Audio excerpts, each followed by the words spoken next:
Please be ready for a dictation of a news item from Hindustan Times dated 17th December 2020. This is page 10, titled Indian Democracy's Climate Test. 5 seconds. Start. Come 2021, the climate for diplomacy will change. In 2020, the Black Swan event of the pandemic was unforeseen. In contrast, the pivoting of the global diplomatic agenda towards the climate crisis is visible. Numerous conventional diplomatic issues loom on India's horizon. They include tackling China's increasing assertiveness and engaging a new United States administration, reinforcing bonds with our neighbors and strengthening bridges with our extended neighborhood, bolstering relations with the European Union, and reinvigorating ties with a post-Brexit United Kingdom, countering the perennial pestilence of midnight's other child, and enhancing our burgeoning ties with developing states globally.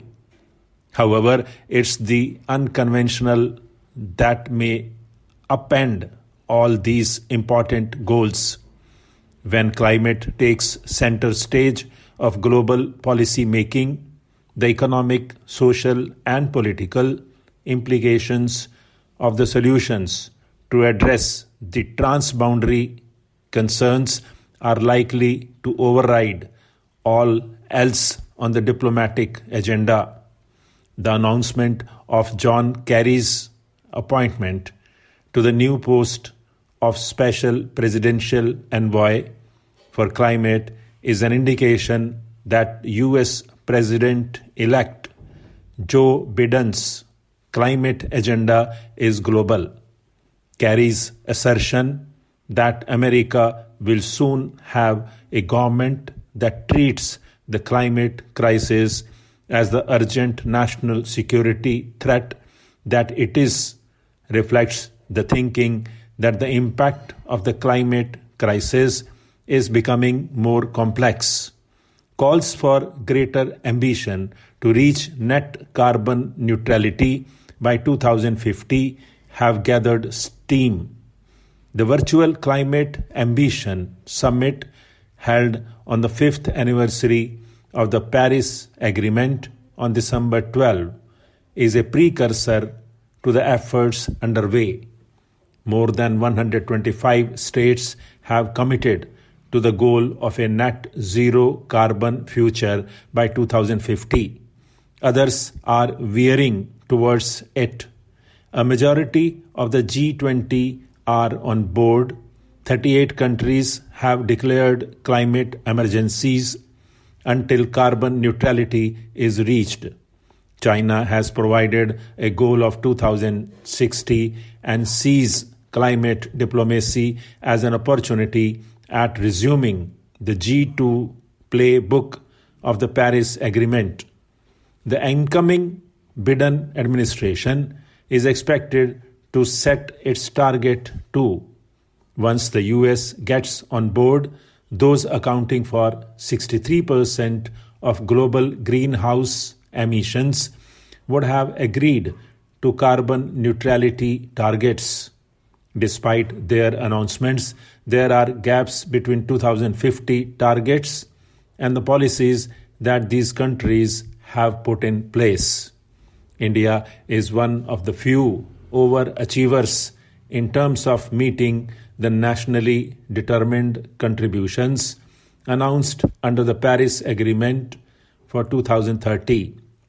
At the same time, India as yet is not in a position to set an economy-wide net zero target, as it needs to sustain economic growth, pull millions out of poverty, and provide power to them.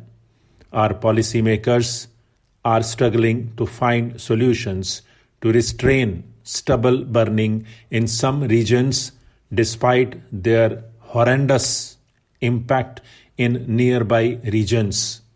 The diverse sensitivities that needs to be borne in mind in our global engagement will far surpass the concerns our trade negotiators went into regional comprehensive economic partnership negotiations had to take into account.